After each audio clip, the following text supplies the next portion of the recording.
Hey guys, welcome to Cultured. It's your homegirl, it's your host Bromley. We are continuing our series on post-medical school life, and I have a special guest here with me, and she's a medical school graduate, and I can't wait for you to hear what she has to say. Let's get to it.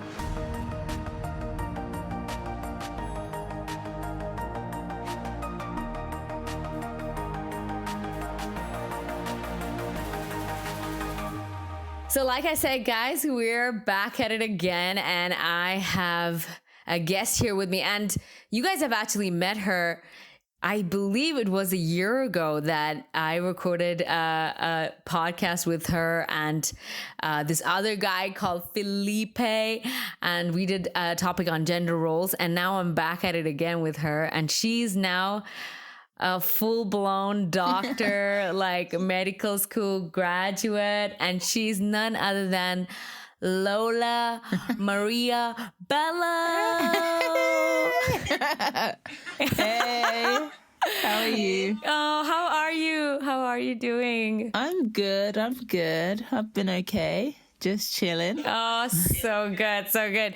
I don't know if you guys remember, but I used to refer to her as Michelle Obama because she looks like Michelle Obama.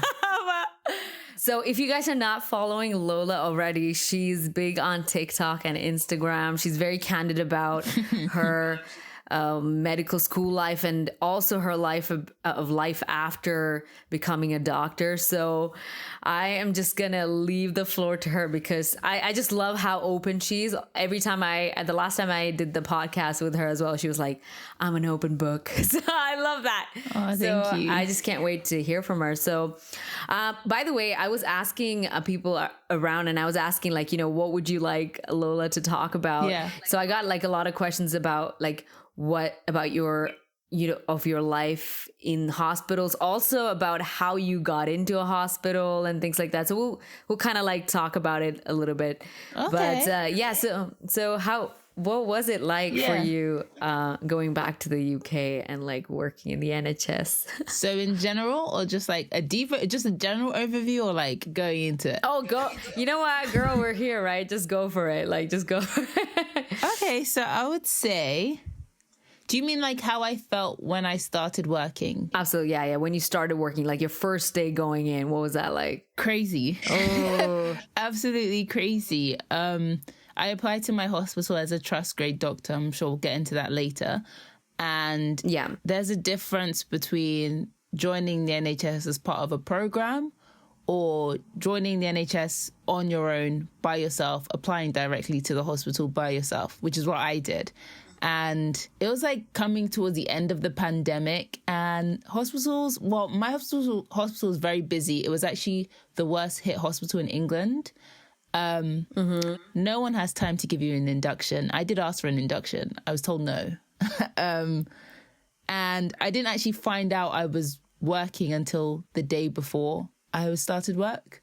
So it was very hectic. I just turned up, didn't know where. Oh, I got an email the day before telling me where to go.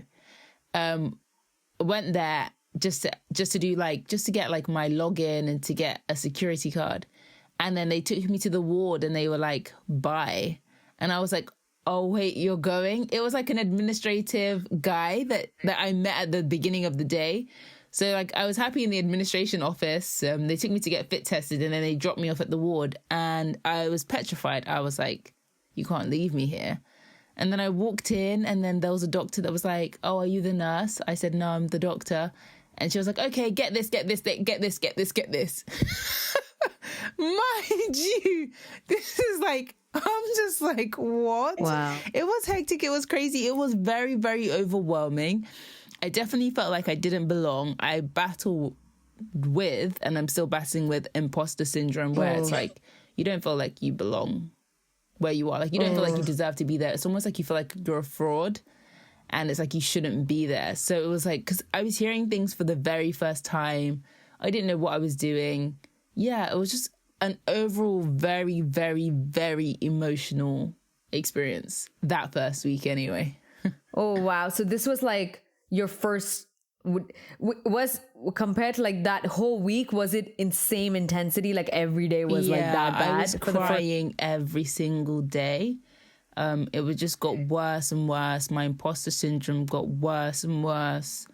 I tried to quit. Like, I did want to actually quit. It was and even towards the end of the week, like, I've battled with mental health in the past, but I was actually starting to get worried for my mental health, like, at the end of that week. Like, I was scared, like, working was going to essentially lead me into a depression. Oh, yeah. man. I get emotional thinking about it. Yeah, it was by the end of the first week, it was very dark for me, like, very dark. Like, my mom was actually worried about me. It was just terrible. Oh, wow. I mean, if you don't mind me, like, asking, like, you know, like, what was it? Was it just the environment? Like, was it the like, the fact that you didn't, not just the fact that you didn't know what to do, but just like, were the people around you also making that process hard for you? No. So I was very lucky to be with an F2 who was very, very competent. Okay. So I think initially when she met me, she was telling me, do this. But then after a while, she realized, like, I explained to her, I'm really not used to any of this. And she actually took me under her wing and was very helpful. However, there were still people that I've met that have made me cry, made me feel very small. So it was just give and take, really, with the people. I think what was hard was, one, me really not knowing anything. And I know people say, I don't know anything. I genuinely didn't. It was the first time I'd seen, like, a drug chart. So she told me to copy out a drug chart, and I was just looking at the drug chart and I was like, am I allowed to copy it? And it's like, you're a doctor, you can prescribe medication. Why can't you? Do you know, like, little jobs like that?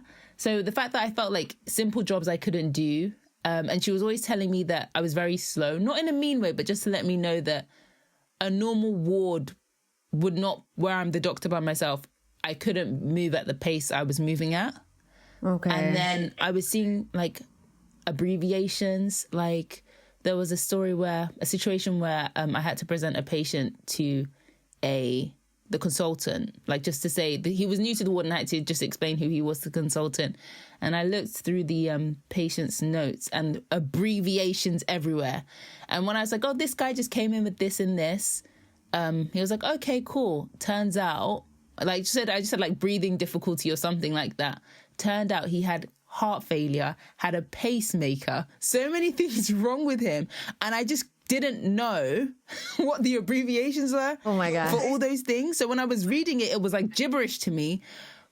But really, truly, it's like, we could have started him on medication. We could have done anything to him that could have contraindicated the fact that he had a pacemaker and so much going on with his heart. And I just didn't know he had much going on with his heart because it was written in abbreviations like CCF, ICD, this. And it's like, I don't understand what this is. So it was like little things like that. I actually felt like I was a danger to people. And I didn't like that feeling. It made me not, like, the medicine I loved, it just made me not love it. Oh, man. Oh, man. Like, so now what week are you on right now? I am on week... I started, let's see, 6 or 7. Yo, wow. So how do you feel? Like, we might go back to the previous bit, but, like, how do you feel right now being in your 6th? I feel that it was almost a bit too dramatic what I was going through the first week because I feel much more settled now. Okay. But I don't think I think now it's almost more of a shift in my mindset than my experience. Because I still experience things on a daily that I don't know what's going on.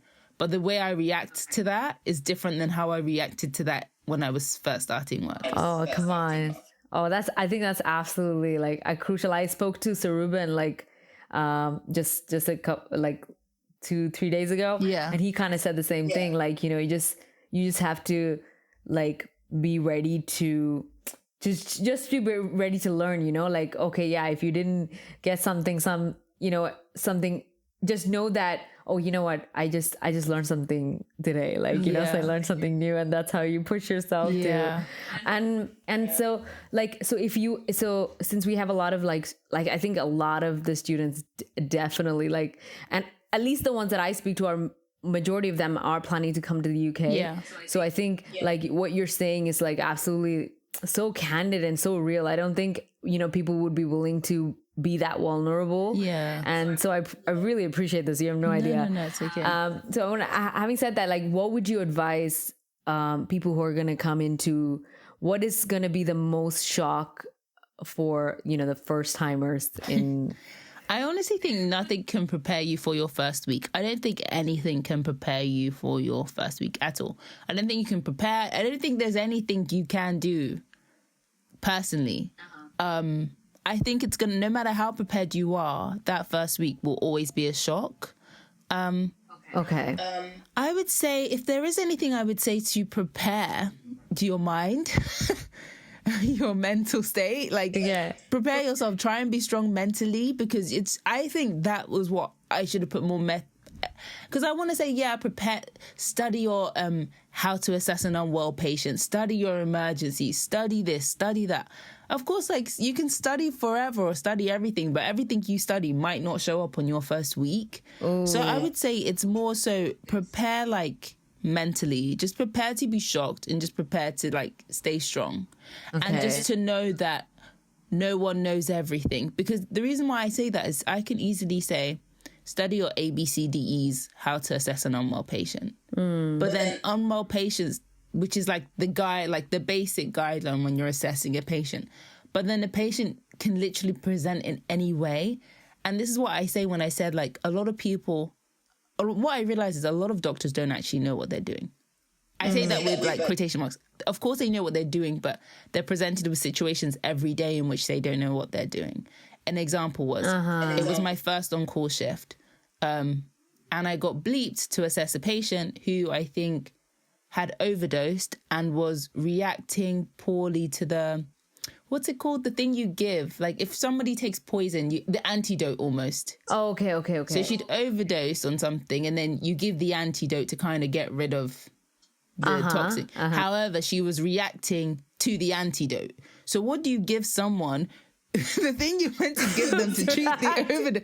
So it's like they bleeped me for it, and I didn't want to go because it's like, what am I gonna do there? Like, I don't know. I don't know what to do if I'm going as the doctor to assess her and to help her. I have no clue what I'm gonna do. So I almost just ignored the bleep.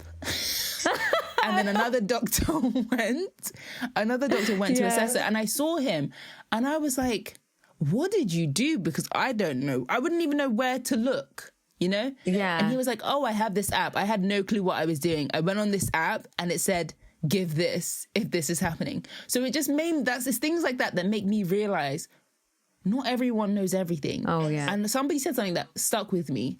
Not everyone knows everything. You just need to know how to find the answers. So actually, to answer your question, that is how you should better prepare. No, download the apps on your phone. Download the BNF because that will show you all the medications. Download Pocket Doctor because that will tell you, it's almost like an app for on-calls. It's got all the emergencies and it's like a checklist of all the things you should do. That's what that doctor did when he got there. He just went on the app. Find your intranet hub guidelines. Download MedCalc because it will help you with your calculations. These are the things I would say you should do to prepare. Know where to find the answers. Download the apps you need. And that's easy. You can ask any doctor. They'll show you. Yeah. And then check your intranet hub. Yeah. That's how to best prepare for your first day of work. That's amazing. You know, I have to be honest, like, especially sitting down with, like you guys, like, I'm so excited. Like, I'm so, like, keen to hear from you guys because it's so real, and I'm so happy. I just want to say, like, I'm just so happy to see, like, how you're, like, not just, like, just going through it, but you're actually, like, you're thriving and you're doing, like, I can see the smile on your face, and I can see that, you know, that you're that you've come a long way, you know, which is amazing. No, and God bless you.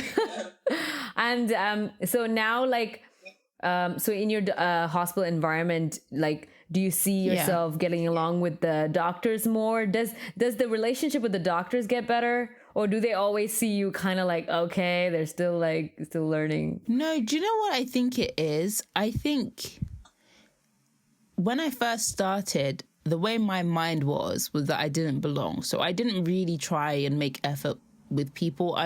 I did in a way, but then it's like, I wouldn't really want to I don't know, say the wrong thing or say something stupid. So when they're talking about medical stuff, I don't want to chime in because I don't want to say something that everyone looks at me and is like, where did this girl train? Why is she so stupid? Do you know what I mean? So it was almost like that sort of like anxiety. Even still now, like I still experience it a little bit. Like I'm not very comfortable. So like the doctor's mess is almost like a lunchroom where the doctors go for lunch and like they just chat. I rarely ever go there. I go to like this other quiet place where I can just sit by myself just because I think I just think that would come with time. That's just my own anxieties. I think if you're like I can imagine you literally going there, chatting to whoever's there and just being friendly and it would work, you know, like doctors are friendly. All the times I've been there, it's been nice. Like I've chatted to someone a little bit and then I've gone, but that's just me. Like, that's just my own separate anxiety, you know, but I am more comfortable. So in the sense of if I'm working with the doctor hand in hand on the ward, I am more comfortable to be like, hey, how's it going? All this kind of stuff, you know? Okay. Oh, it's amazing. And like, you know, I wanted to like kind of go back to your first week. I know it was traumatic for you, but I do want to ask. No, go back to it all. You like, I don't mind. No, like what was I think, okay, yeah, you did say that you went into like, you know, into a state where your mental health was being affected. But what was the thing that you said to yourself that was the most like damaging? Like, you know, which now you would be like, okay, I can't believe I thought that about myself. You know, what was that? Oof, deep. Honestly, I think the point where I actually started to get worried was when it was just like, I just didn't want, I just like I would just think like, oh, I'd rather just go home, sleep and not wake up because I don't want to go back to the hospital. Like the thought, I'm going to get emotional, but the thought of going back to the hospital at that time was so like terrifying. And I hated it so much that it was just like I'd just be like, I just hope I don't wake up from sleep because I don't want to go back there.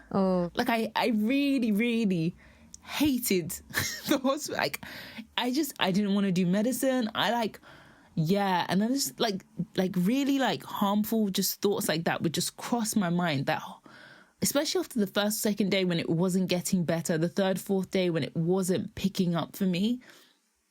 Yeah, it was.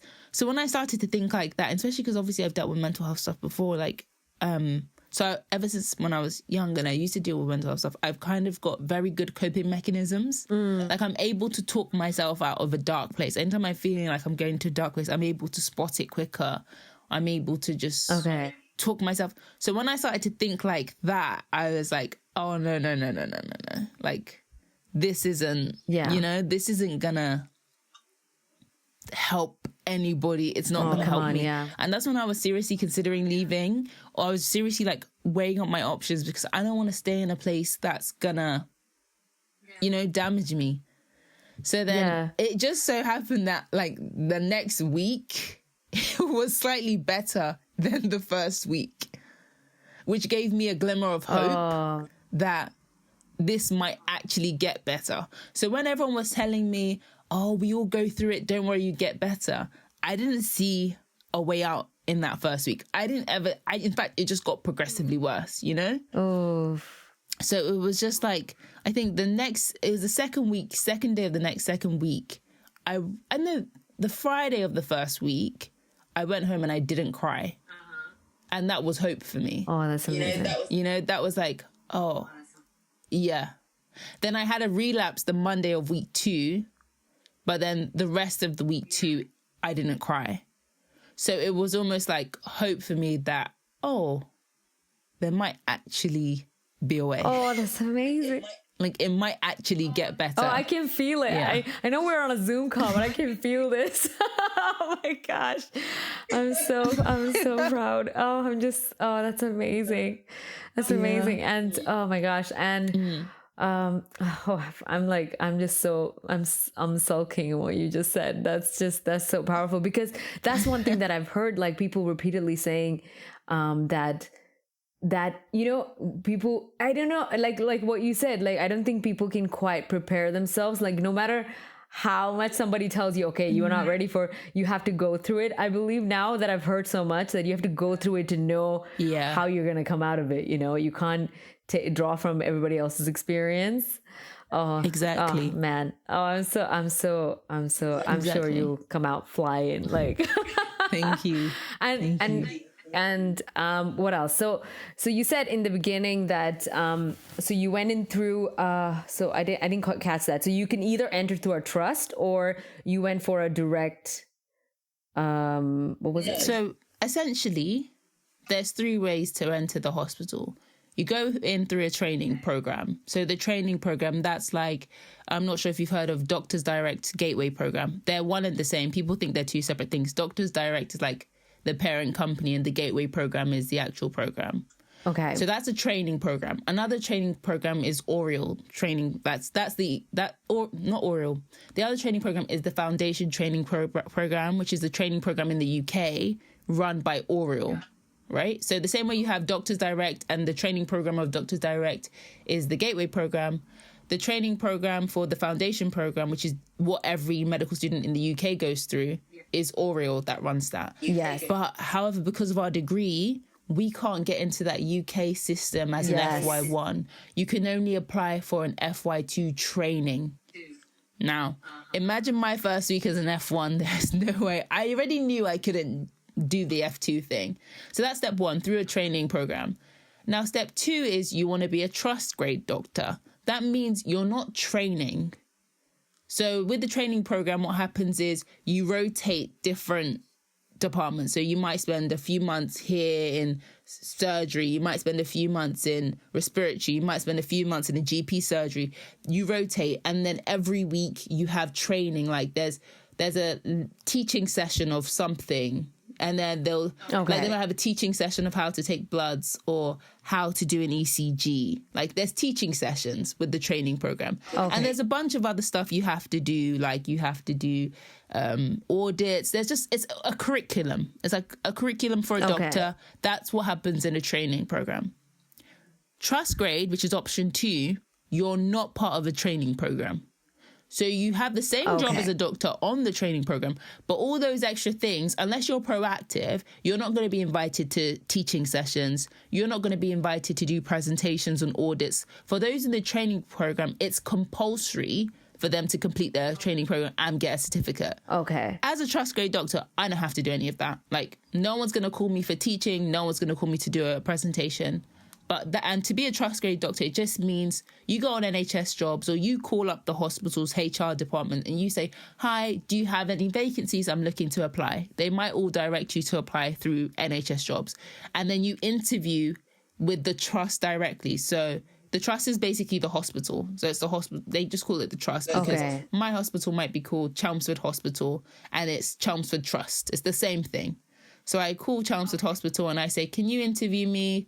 And they'll say, okay. And then they'll maybe get a few of the doctors from Chelmsford Hospital. They'll set up an interview with me and decide if they want to take me. So I'm hired by the trust. I'm hired by the hospital directly. Got it. And the third one is agency locum work. So it's like the third option is just you go to a locum agency and you say, can you find me this so-and-so job? And then they'll just find you the so-and-so job. Okay, so right now you're working as an FY2 or because you can't enter as an FY1, right? No, so what I did was I applied to be an FY1 trust grade because the hospital can hire me as an FY1. Do you get it? Oh, got it. You can't get on the UK training program as an FY1. But you can apply to the hospital directly if they have a space or if they need an F1 doctor. Say someone on the training program dropped out of the training program, they're going to need an F1 doctor to take that person's place. Oh, God. So they'll just find people like me, you, and say, we have an F1 vacancy, and then I'll apply for that F1 vacancy. Oh, amazing. Yeah. So when did you start doing all this? Was this prior to getting the diploma or was it after? So for me, I was quite proactive because I knew I wanted to work in the hospital. I had the specific hospital I wanted to work at, which was 20 minutes from my house. Yes, got it. In order to do that, I was proactive. So I applied for a clinical attachment, which is work experience at my hospital. And I got work experience in October, November in the pediatrics department. Okay. Now, during my time in the pediatrics department, I thought to myself, I've heard multiple times, doctors aren't the ones that get you jobs, it's HR. Yeah. Or the educational center. A doctor can't, unless he's a consultant or someone in high power that can just create a job for you, you have to go through HR. That's like the way to get in if you don't really have anyone. Got it. So during that clinical attachment, I went to the HR educational department and I spoke to a lady and I just told her my situation. I said, I'm graduating. I'm finishing medical school at the end of December, graduating in January. I don't want to... And she said, okay, well, apply through the training program like everyone else. And I said, oh, I'm not allowed to. And I said, I can only apply to the FY2 training program. Oh, and I just explained that my worries and my fears and not thinking I'm ready to be F2 and not wanting to just take on that added responsibility. And she said to me, well, we do have an F1 vacancy that's going to open in December. Oh, wow. And I was thinking, oh, my exams finish in December. So I was thinking, okay, cool, I'll just apply for it. So then I finished my exams in December.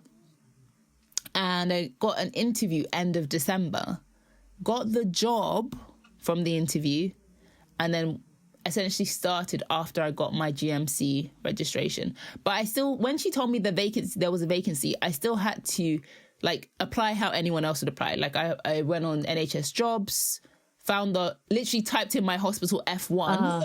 Because I knew that she said around this time they were going to put out, essentially said, we're going to put out a vacancy on NHS jobs. She knows because obviously as a doctor, you have to give notice if you're going to leave. So I'm assuming someone had given notice when I was doing my clinical attachment. So essentially they timed it for when that person's last day was to put out the vacancy. Oh, got it. So I just went on NHS jobs, typed in my hospital, checked if they had the vacancy up. They did, applied like that. And then got the job that way.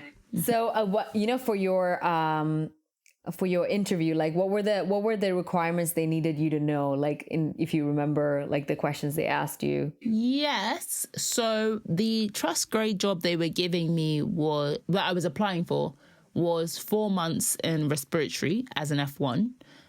So it was a resp interview almost.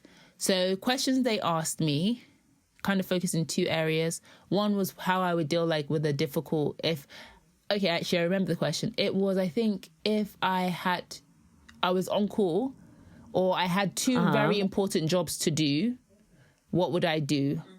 And then I was like, well, I would prioritize and I would do the most important one first. And then the guy said they were equally as important, very important. And I said, well, I'll try and prioritize and do the more important one. And he was like, you should ask for help from your senior.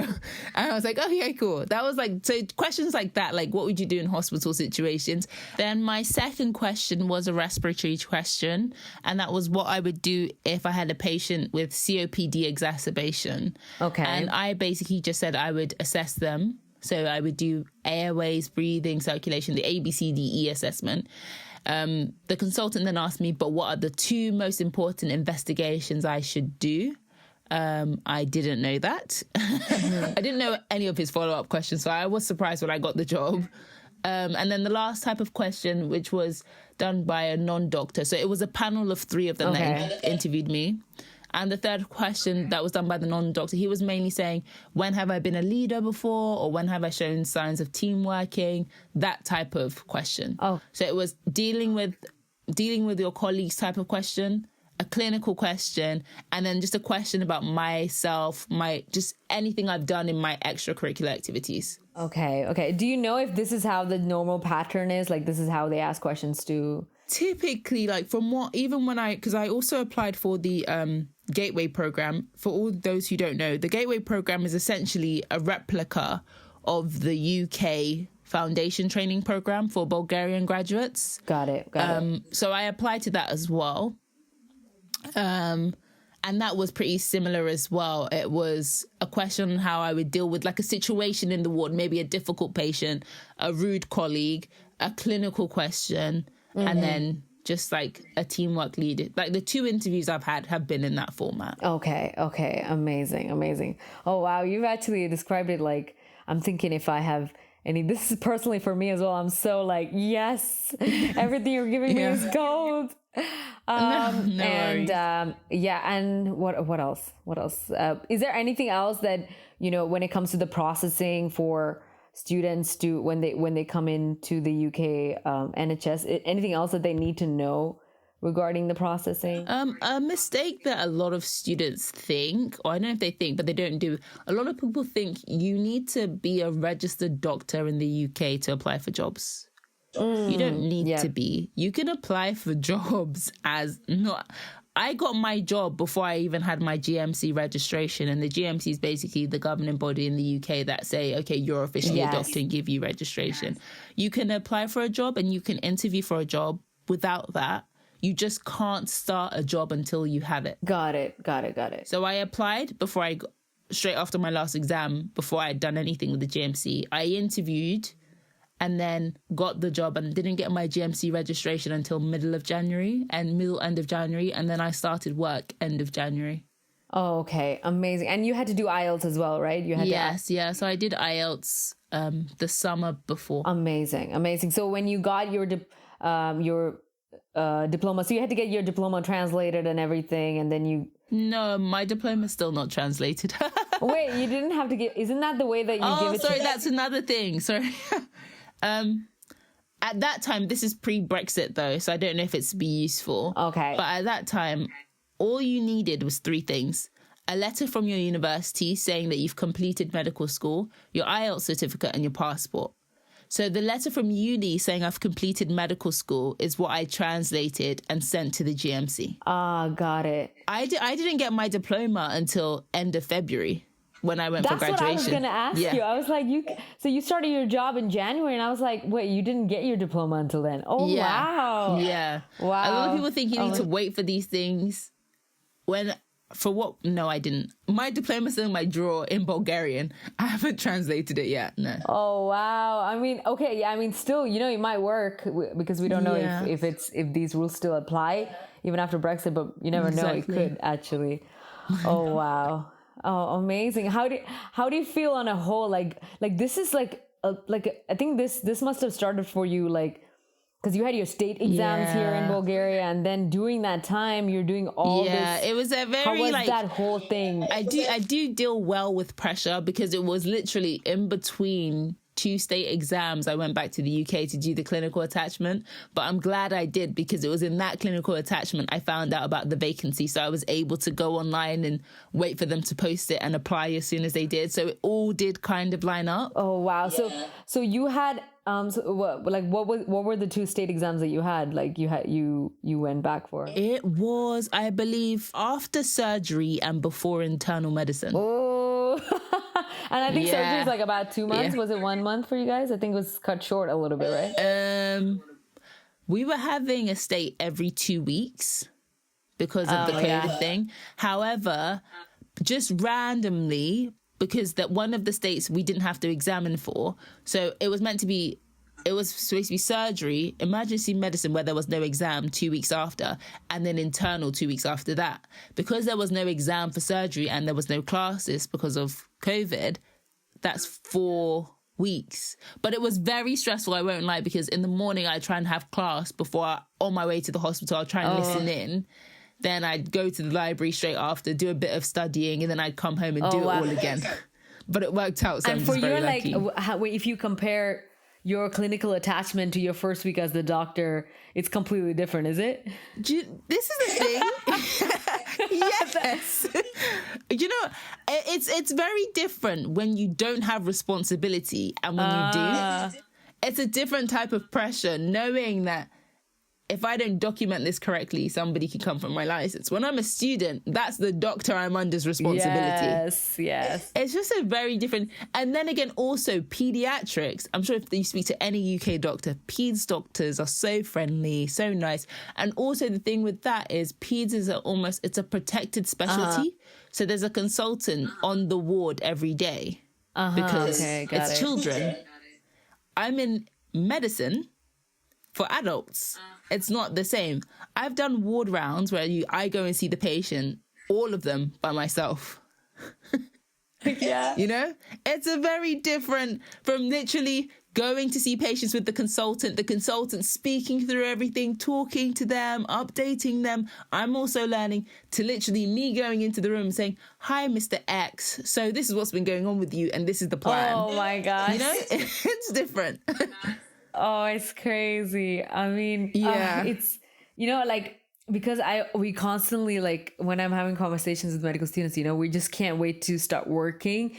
But at the same time, not to be discouraged, but at the same time to know that this job comes with that seriousness and, you're dealing with firsthand with people.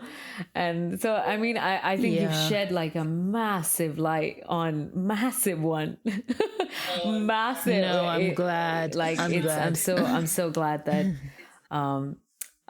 we were able to have this conversation. I think you've given us so much. And I wanted to ask you, like, do you have any last things that you want people to know, anything that... If I was to summarize it, I would say before your first day, download all the apps you need to download. Got it. If you want to review anything, best things to review would be your ABCDEs, how to assess a patient. And just like basic, maybe common things, review how to read an ECG, review how to read a chest x-ray, which you can do on Geeky Medics. So just review a few things like that. That would what you should do is what you should do before your first day, and mentally prepare yourself. Whilst you're working, be easy on yourself for the first few weeks, month to adjust. Then afterwards, start reading up on things you learn on the ward, and then gradually things will get better for you. Gradually things will be easier. And I know it might not sound like it during your first week, but there is always a light at the end of the tunnel. It does get better. Literally, it does. Thank you, God. And good luck. But that would be what I would say to everyone. Oh, thank you, Lola.